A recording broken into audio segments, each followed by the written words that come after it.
Welcome to Selene's Gateway, Horoscopes from the Moon. Today we will be talking about the Gemini full moon, or the Charioteer's full moon, or the full moon of the Chariot. And it's kind of interesting because the card, the tarot card for Cancer is the Chariot,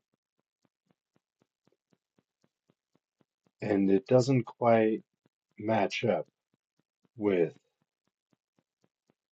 what the zodiac kind of provides. But regardless, here we are.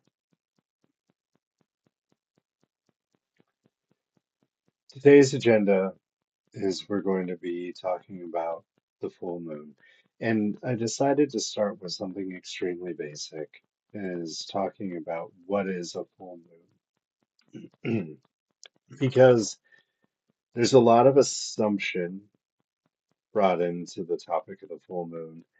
And I think there's some basics that should be addressed as a way of uh, creating a foundation around the lunation cycle.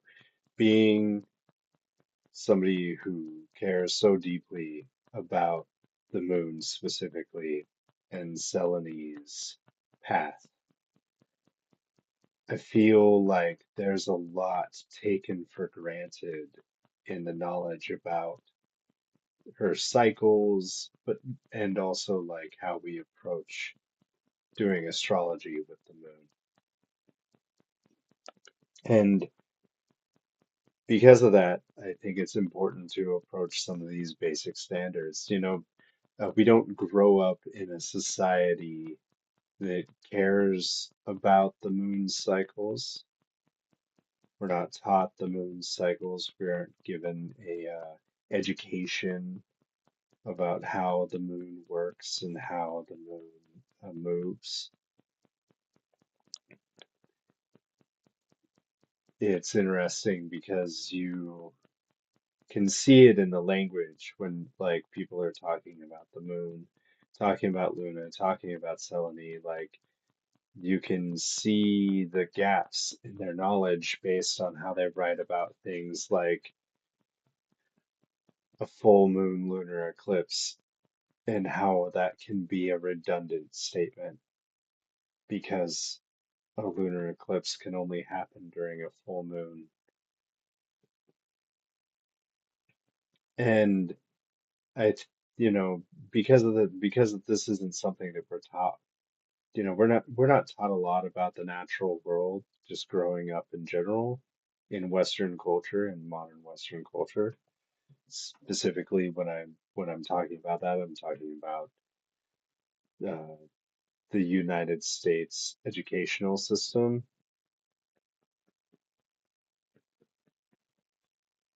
And so I think it's an important thing to address. It's just like talking about the full moon and what it means.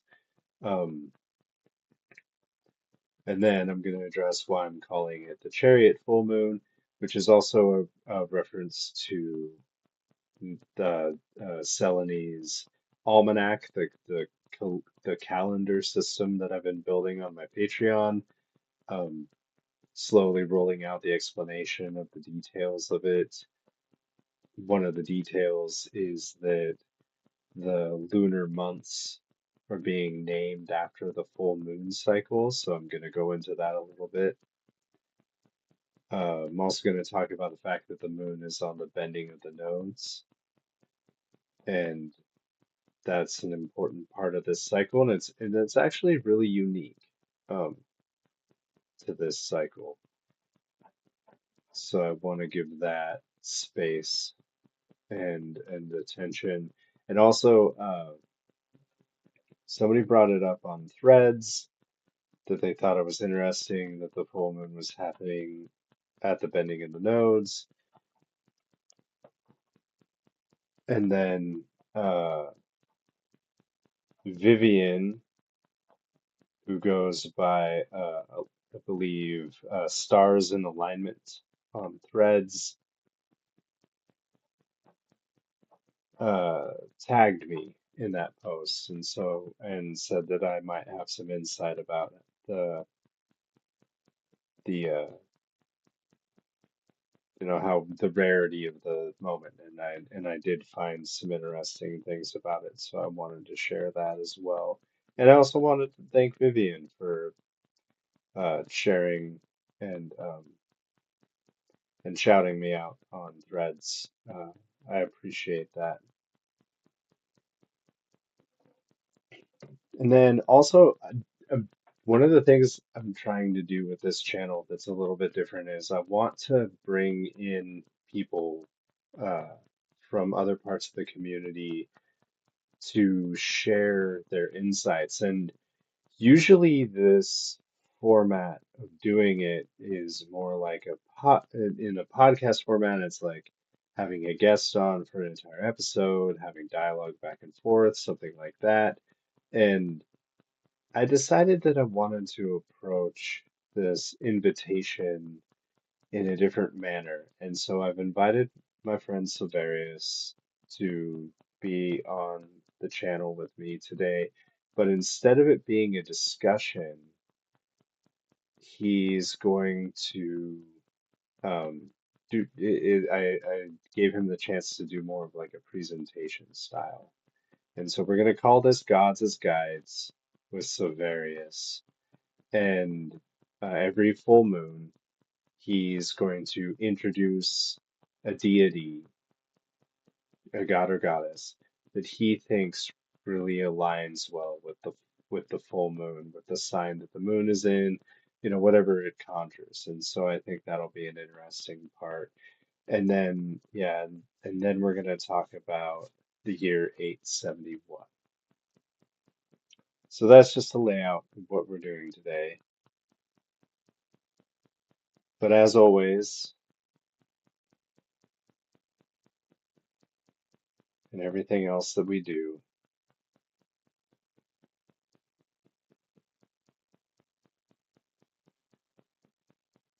we should start out with the invocation of gratitude.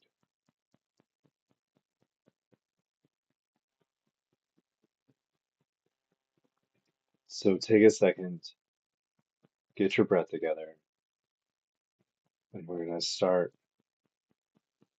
by inviting in this moment of gratitude. We start with the land beneath our feet. We give gratitude to the land for supporting us all of our lives, for being the foundation that upholds us, and the places that we gather under, for being the soil that nurtures all of life. We recognize her, Mother Earth, as Gaia, mother to all, birther and nurturer of all. It is through her gifts that we are blessed with these bodies that contain our spirit, also that all life is grateful to her, and she gives life to all without demand of price or return. May we give as she gives.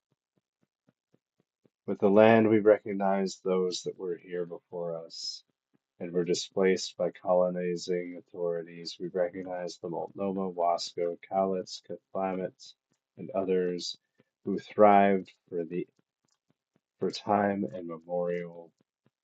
We'd like to see a just world where these lands are returned to their traditional relatives. We give gratitude to the water that nurtures us and gives us strength. We have deep gratitude for the clean properties, and we believe it is our responsibility to help ensure that clean water remains available for all, including our plants and animal relatives, for the present and the future. We give gratitude to all the plants. They provide us and many others with food and shelter. We thank them for their willingness to offer healing when we are sick and we are grateful that there are still people who know how to commune and make medicine with our plant relatives. We give gratitude to the animals.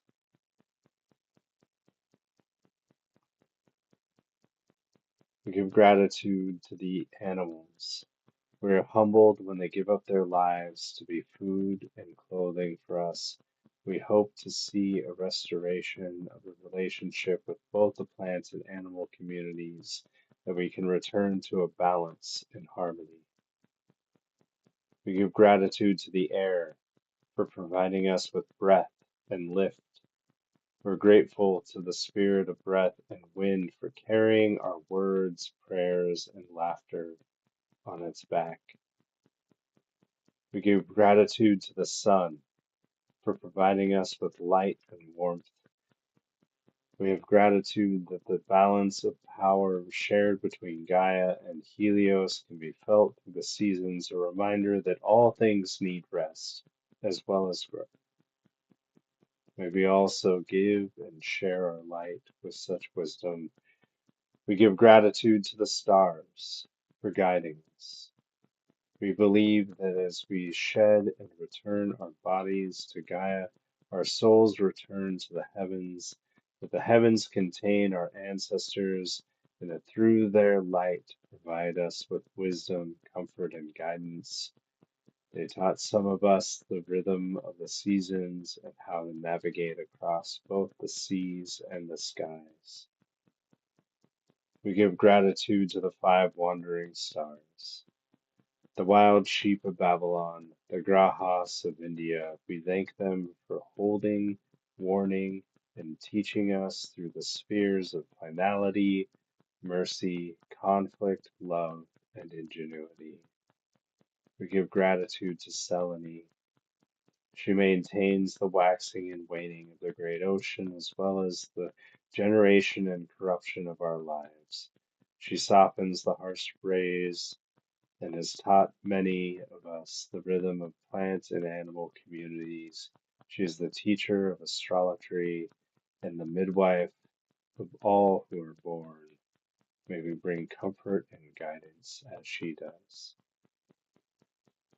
And so it is.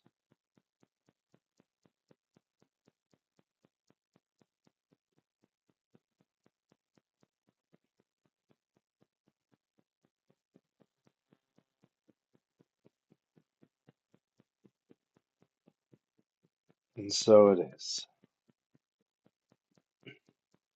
And so, what is a full moon?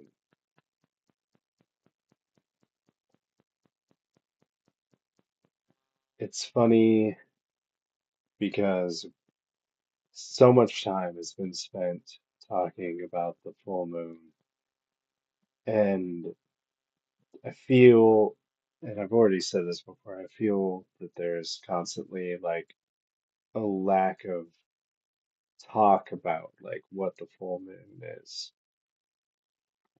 And I know this may be a simple concept, but the full moon is almost the strongest form of the moon. In fact, that of all other aspects of lunar consciousness has been forgotten or demonized, the full moon remains as a demanding presence in humanity.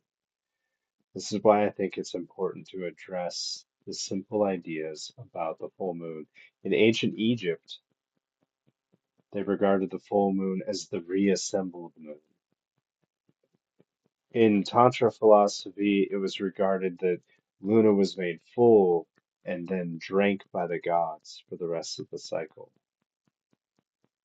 In astrology, the moon can teach us about aspects, and the full moon becomes this beacon of the aspect of Saturn. For the nature of oppositions is that of Saturn. The nature of oppositions across the whole chart is that of polarization. This is not the same as opposites or balance. Balance lives at the center of any opposition, but is not represented by its polarization. When we look at the wheel and see the opposite signs, they agree on some things, but the planets that act as their custodians are in conflict. Mars is always opposite Venus, Jupiter is always opposite Mercury, and the luminaries are always opposite Saturn. Sagittarius agrees in the force of external expression, but it lives through the fire and passions and the Jupiterian quest for adventure, where Gemini wants to flourish and dabble with ideas and mercurial concept of cross-pollination.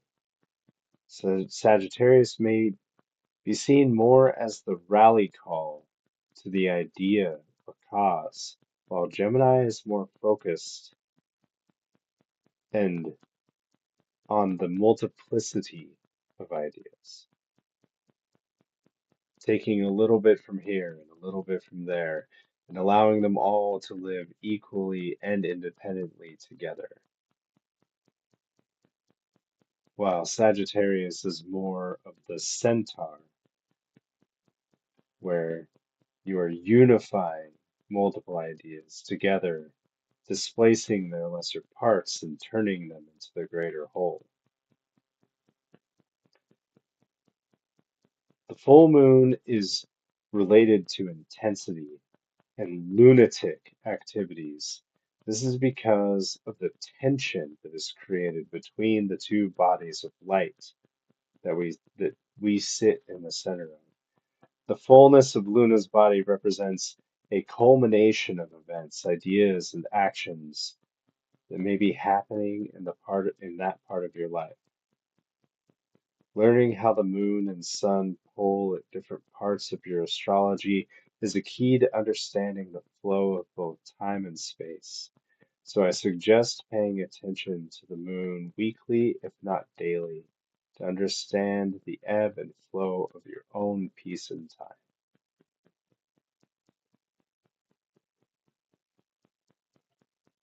And to me, that's what the full moon is about.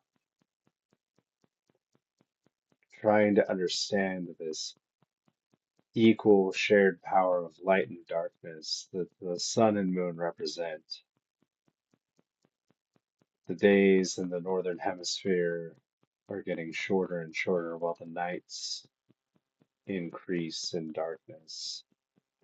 The moon's time to shine lingers in the winter months. What does that mean to you?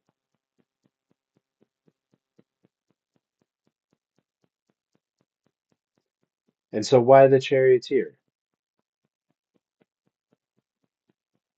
Why the chariot full moon? If you've been following my Patreon, you've noticed that my calendar is called this month the month of the charioteer. The reason for this is because I've decided that instead of trying to give the lunation cycle standard month names like January, which is how the Julian and Gregorian calendar work, I plan on naming each month more akin to the Vedic calendar system. In the Vedic tradition, they name the lunation after the lunar mansion that the full moon is going to be in. This is nice because it connects the moon to the night sky, and that is her temple. So the month is named for the stars she will be dancing and sharing courtship with. I'm not a Vedic astrologer though, and I've decided that naming the month after the closest star that Luna will be near is where I'm starting this calendar system. Capella is the star Luna will be rising with.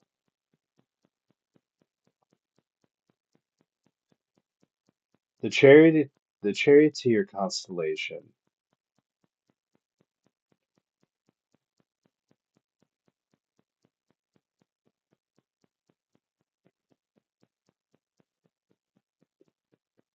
The charioteer constellation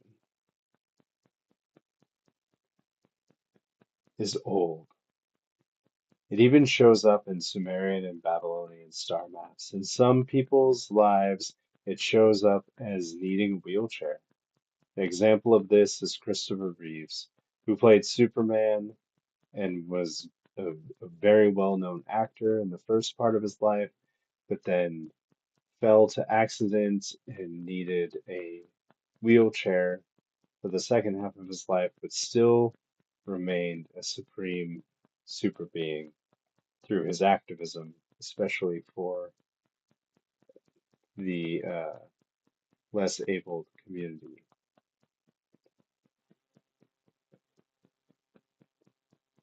In Babylonian star lore by Gavin White, there's an omen associated with this constellation that I thought was interesting. And it says, if the moon climbs towards the chariot in month 11, the king of Akkad will direct his yoke. Staring ahead, his hands will seize his enemies. This is a reference to going to war. And with everything Trump is doing right now, I wouldn't be surprised if this was a current omen as well. Also, the 11th month, I don't know exactly when they started their months. I'll have to get back to that, but um, in the calendar that I'm making, we're in the 12th month, so maybe this isn't. But all the Venezuela stuff, it seemed interesting that I would come across this quote uh, while researching about Capella and the charioteer that this quote, this omen would surface. So yeah, we'll see what happens. We'll also be watching news about Elon Musk because he is the most charioteer person that can be in the news these days.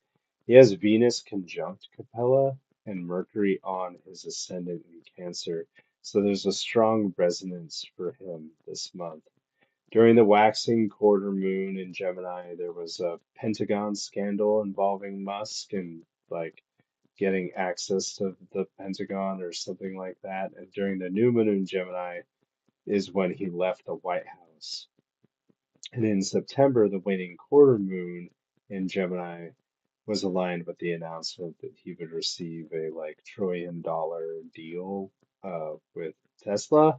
So we'll see what happens with the full moon this month. The charioteer has also been represented as a shepherd. People do flock to Musk in this way, but I also want to watch and see what other kinds of shepherds make their presence known after this lunation. The idea of the shepherd as a leader, like this is also very like biblical.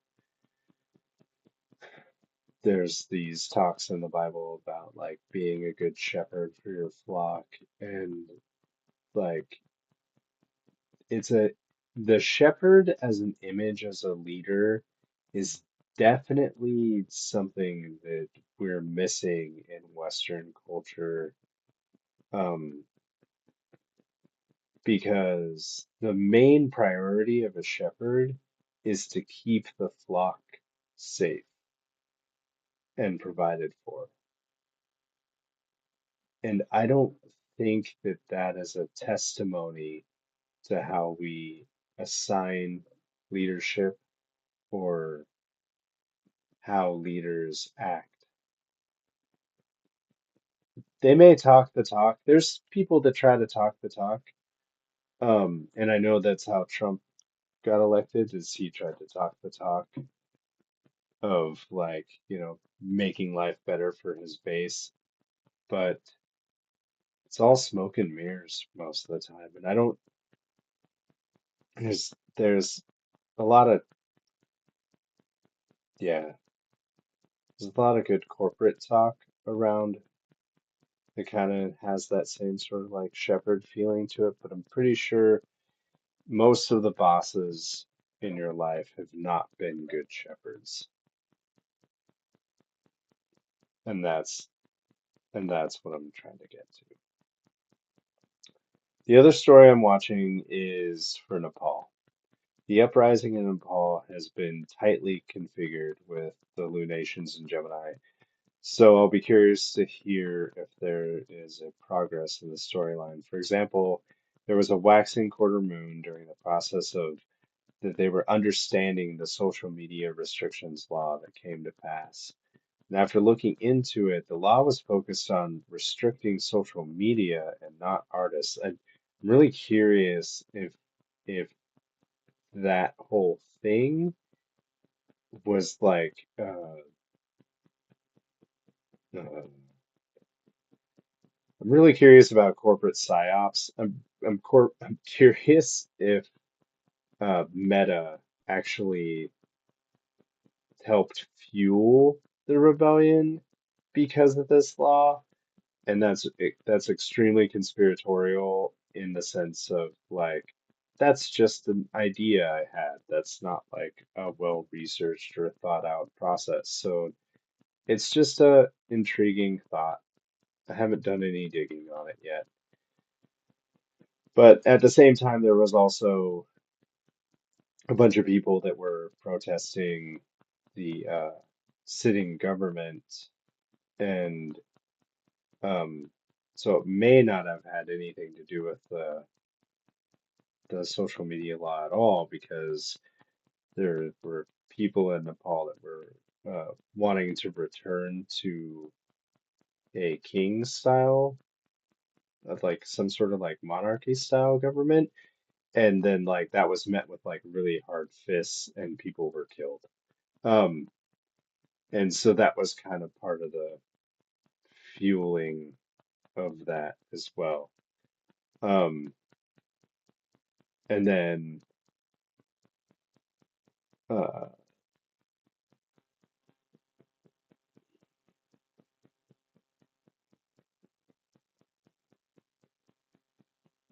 and then the new moon was the actual rebellion, and then the waning quarter moon. Um, oh no, so then the new moon there was also this like eco conference that was held about the ecosystem of the mountain.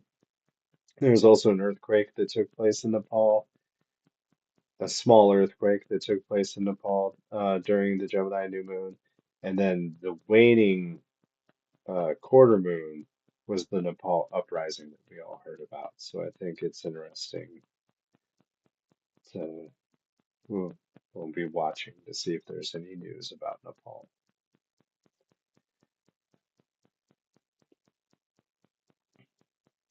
And so yeah, so there was this question about the bending of the nodes.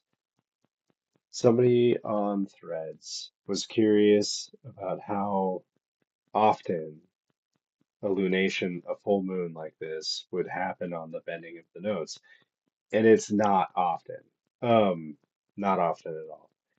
Um, Part of this is because of just how many different cycles we're looking at. The sun-moon relationship is on a nice tight, like 19-year cycle. But when you throw the nodes into it, like they're close to that, but like not exactly. The nodes are dragging a little bit. And so those cycles don't sync up as often as one could imagine. Well, what is the bending of the nodes? And once again, this is like a really fundamental thing. And it's really important. And a lot of people uh, have a philosophy or an idea about what the nodes are and project constructs onto them without thinking about like why they are. Why are the nodes? What are the nodes? What are they doing? What's the point?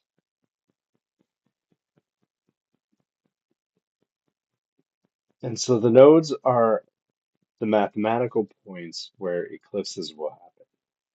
These are the sectors in astronomy where the moon crosses the ecliptic or golden road of the sun. When both Selene and Helios are within these points, that's when eclipses happen. Solar eclipses are new moons with the nodes, and lunar eclipses are full moons with the nodes. When the moon moves through the sign the north node is in, it's heading towards the northern part of the sky. So if you hold a compass and face northeast, that is the direction the moon will rise. Same with the south node. If you face the southeast, while the moon is headed to the south node, then it will rise in the southeast. The bending of the nodes is when the moon has reached the peak of that journey. It has gone as far north or south as it can go, and then starts heading the opposite direction. Luna is responsible for directing the tides of the ocean, and like those tides, her motion moves up and down like waves. The waves reflect the motion, the waves reflect her motion, and her motion reflects the movement of the waves.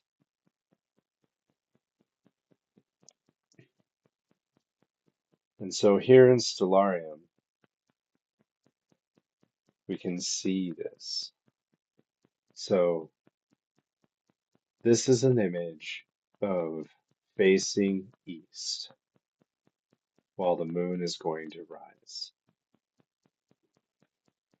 And this is the moon rising as far east as she possibly can, as far northeast as she possibly can.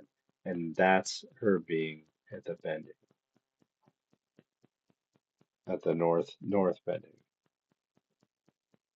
And this is from, uh, and then this image is from, I believe it was in June. This is the moon in Sagittarius season, or this is the sun in Gemini season and the moon in Sagittarius season, and is also at the bending. And so we see her rising as far southeast as possible because she's at the south bending of the node. And so the moon, what happens now is that the moon was at the south bending in Sagittarius and then starts heading towards the north node in Pisces. And then when she reaches the north node in Pisces, she goes until she gets into Gemini, and she reaches the highest point in Gemini.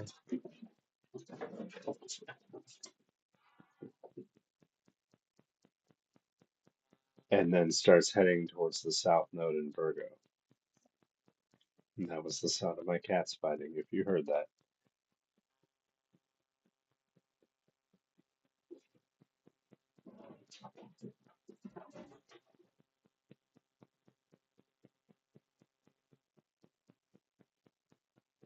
But what do they mean? To me, the bending of the nodes is the apex point, the tug on a leash, the reaching the end of the rope.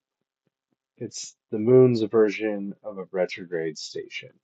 So to me, this creates an added tension to an already volatile full moon.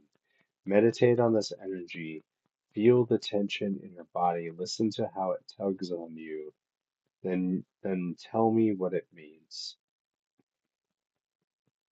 I like the idea of trying to tell people what it's going to mean for them, but honestly, I'd rather hear about it from you because astrology is way more specific. It's so acute. It's super accurate. Delineating the cycles of the moon and telling you how to feel about it feels like shooting a shotgun at the broadside of a barn. This is why I've invited my friend Silverius to share a god or goddess to think about for each full moon. So I'd like to introduce you to the segment of Gods as Guides. Let's hear what Silverius has in store for this Gemini moon.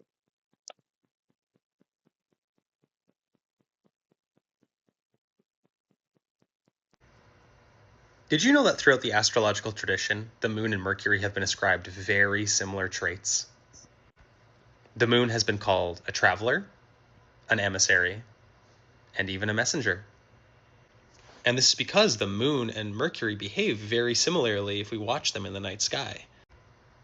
So as Luna floats through Gemini like a great glowing goose egg, I can't help but feel that some of her more mercurial qualities are naturally drawn out. After all, Gemini is the terrain where we learn how to communicate, how to talk, how to read, how to take in and give out all sorts of information.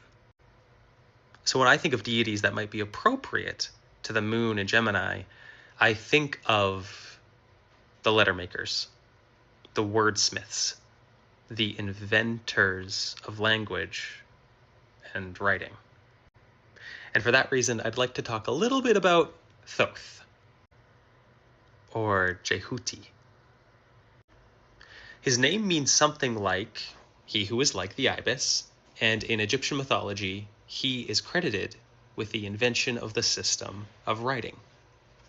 And even though many of us laud writing as the thing that makes us most human, several scholars have explored the ways that our systems of writings have separated us from the natural world.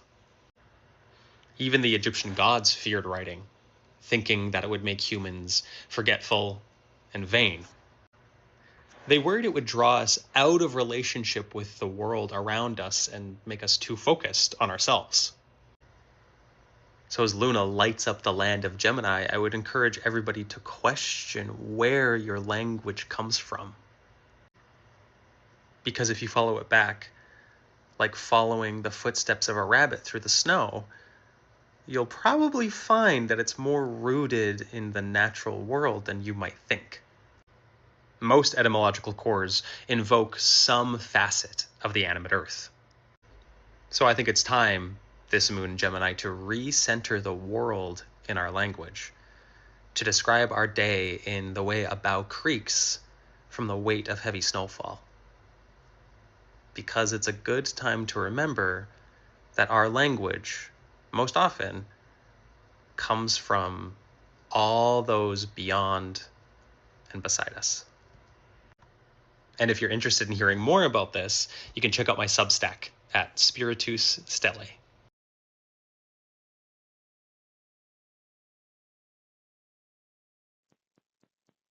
Thank you so much, Silverius. That was awesome.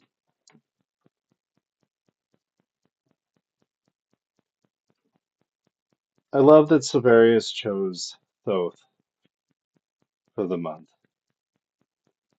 In my Building of Celanese Almanac, I learned that part of the process involves a 13th month. Yes, there are 13 months in a proper observation of time.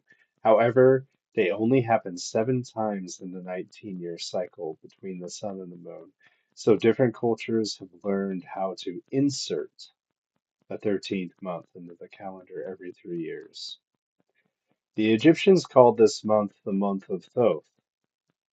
In Virgo season, also Thoth is a uh, representative of Mercury, the planet. So in Virgo season, I thought it was interesting that we experienced this very thing. We had a dark moon, quote unquote new moon, at the first degree of Virgo, 0 degrees Virgo, conjunct Regulus, and then another dark moon at the last degree of Virgo that also resulted in a solar eclipse.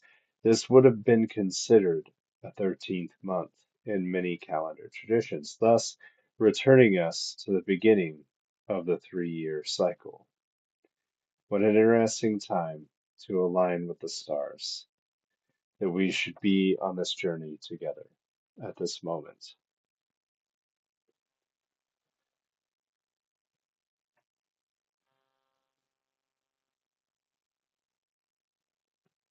And so finally, back to being tagged on threads. Someone on threads asks about the rareness of this lunation being on the bending of the nodes, and Vivian, known as Stars in Alignment on socials, tagged me. I only found 1 year where this alignment occurred, specifically the alignment of the full moon of Sagittarius and Gemini, tropical, with the lunar nodes and being at the bendings. And that year was 871 CE. A lot can happen across the world in one year. There's a lot of storylines going on and around things building and receding, like tides and waves themselves. My favorite thing I found was the Zanj slave rebellion against the Afids in southern Iraq. This is a longer storyline than just one year. However, this year held the strongest victory of the slave rebellion through the whole campaign. The rebellion itself was from 869 to 883 and is looked to as one of the strongest rebellions against an empire in history.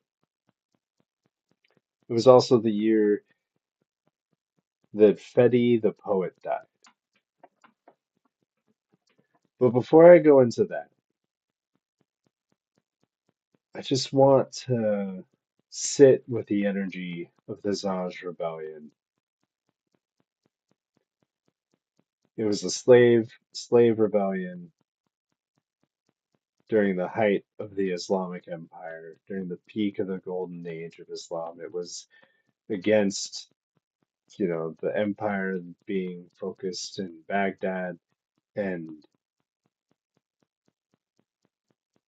it's a good example of, like stuff doesn't happen overnight, and seeds need to be planted. And so I just think it's interesting to allow our consciousness to fester in the relevance of this lunation and its connotation to this slave rebellion, because the, the idea of slavery, especially in the United States, is in this like forgotten, or not forgotten. Forgotten's not the right term, in this like behind us sort of perspective.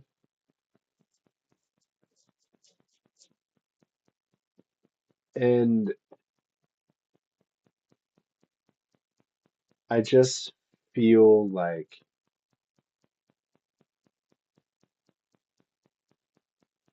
though we are not slaves like African Americans were slaves in the South,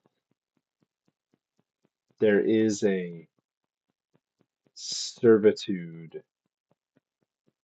and slavery adjacent feeling to being in the working class under capitalism in all parts of the system. And slavery is still happening. It's not gone. Like like slavery is still happening in prisons in the United States. Like slavery is legal in the prison system. Like I don't know if everyone's familiar with Angola, but there's a prison that's built on an old cotton plantation where people still pick cotton as a part of their work as being prisoners, and it's like a 97% black people prison. Like, slavery is not dead.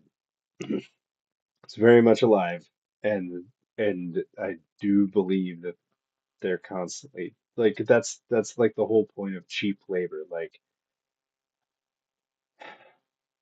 being a like the way that corporations push against minimum wage being raised and all these other things, like it's all about cheap labor. They're just trying to maintain cheap labor, and that's what a lot of us are seen as. It's just a version of cheap labor. And so yeah, so I just think it's good to let this resonance of this time, of this moment, this Sanj rebellion, um, fester. And so an important figure died this year.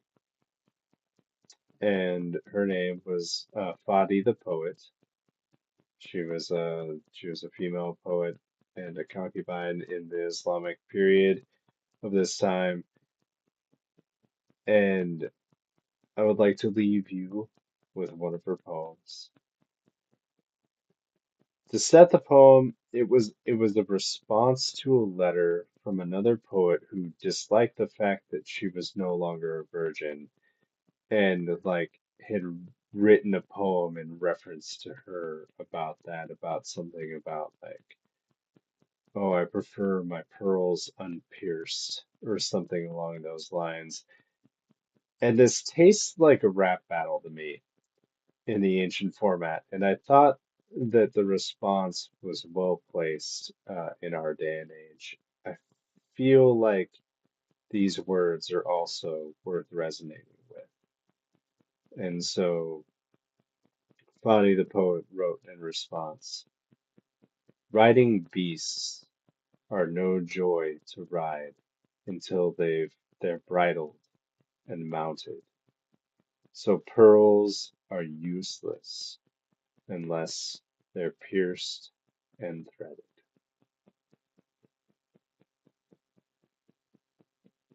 I'm going to say it again. Riding beasts are no joy to ride until they're bridled and mounted. So pearls are useless unless they're threaded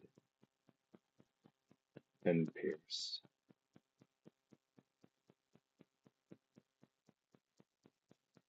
May the fire inside guide you.